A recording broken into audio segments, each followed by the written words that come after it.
Halo,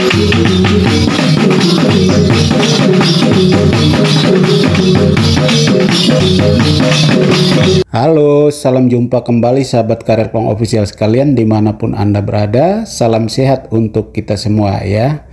Pada kali ini kita akan bahas topik terkait dengan apa sih pengaruhnya sehingga elektabilitas Prabowo Subianto mengalami kenaikan, sementara elektabilitas Ganjar Pranowo dan Anies Baswedan justru stagnan.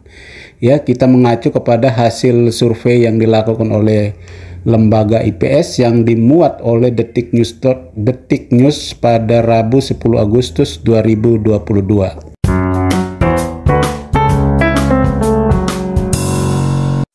Survei yang dilakukan pada tanggal 1 sampai 8 Agustus di 34 provinsi dengan jumlah sampelnya adalah 1220 ya, diambil dari usia pemilih atau yang sudah menikah. Hasil yang diperoleh, responden yang memilih Prabowo itu 30,2%, kemudian Ganjar Pranowo itu 19,8% dan Anies Baswedan 18,9% ya. Ada tokoh-tokoh lain lagi di bawahnya, tapi pada kesempatan ini saya fokus bahas pada tiga besar ini ya. Kira-kira apa sih penyebabnya sehingga Prabowo mengalami kenaikan dan Ganjar Pranowo serta Anies Baswedan mengalami stagnan ya. Yang pertama dari Prabowo Subianto, saya kira komunikasi politik yang dilakukan oleh Prabowo Subianto terkait dengan pencitraan politiknya saya kira sangat efektif ya.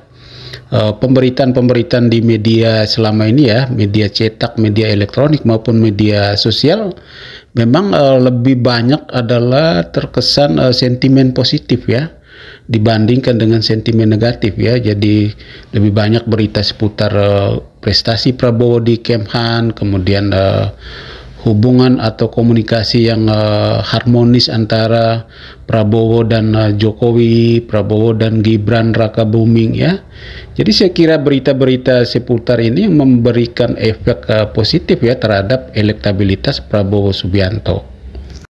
Yang kedua Ganjar Pranowo ya, saya kira berita-berita seputar konflik internal PDIP ya, yaitu kaitan dengan ketidakharmonisan antara Ganjar dan Puan Maharani, Ganjar dengan beberapa politisi senior PDIP, lalu memuncak pada pernyataan keras dari Ibu Megawati Soekarno Putri di Rakernas PDIP ya.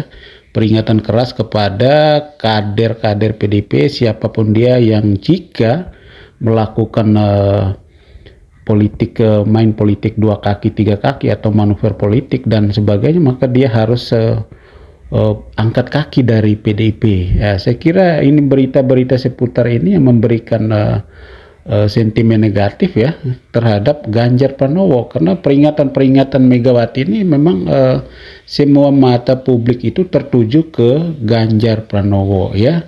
Jadi saya kira itu yang cukup menggerus ya elektabilitas Ganjar Pranowo. Kenapa? Karena publik akhirnya menjadi kurang yakin dengan Ganjar Pranowo. Apakah benar Ganjar Pranowo akan maju jadi capres dari PDIP? Karena itu menjadi sebuah tanda tanya. Sampai saat ini kan kita belum tahu keputusan capres dari PDIP itu kan penentunya adalah Megawati Soekarno Putri ya. Kemudian di dalam PDIP itu sudah ada sosok yang secara tidak langsung itu disiapkan oleh elit, yaitu Puan Maharani. Jadi saya kira mungkin berita-berita seputar itu yang membuat kepercayaan publik terhadap Ganjar itu makin menurun. Yang ketiga Anies Baswedan ya, saya kira berita-beritanya juga lebih banyak sentimen negatif ya. Kebijakan Anies mengubah nama-nama jalan di Jakarta itu cukup mendapatkan banyak sekali protes dari masyarakat ya. Kemudian yang berikut adalah serangan buzzer di media sosial, itu juga saya kira cukup berpengaruh terhadap tergerusnya elektabilitas Anies Baswedan. Ya, jadi sebenarnya ketiga tokoh ini ya, Prabowo Subianto, Ganjar Pranowo, dan Anies Baswedan, ketiganya itu sedang berjuang untuk merebut suara dari simpatisan atau pemilih Jokowi ya. Jadi siapa yang pandai-pandai ya mengambil hati Jokowi, ya saya kira dia akan mendapatkan tumpahan elektabilitas dari pemilih atau simpatisan Jokowi. Oke, sahabat Kareklong Official sekalian, saya kira itulah sedikit analisa dari saya, dan saya kira teman-teman sahabat sekalian punya analisa sendiri, punya komentar, tanggapan sendiri. Silakan tuliskan analisa kalian, tanggapan kalian di kolom komentar channel ini. Oke, salam sehat untuk kita semua. Sampai jumpa pada kesempatan berikutnya.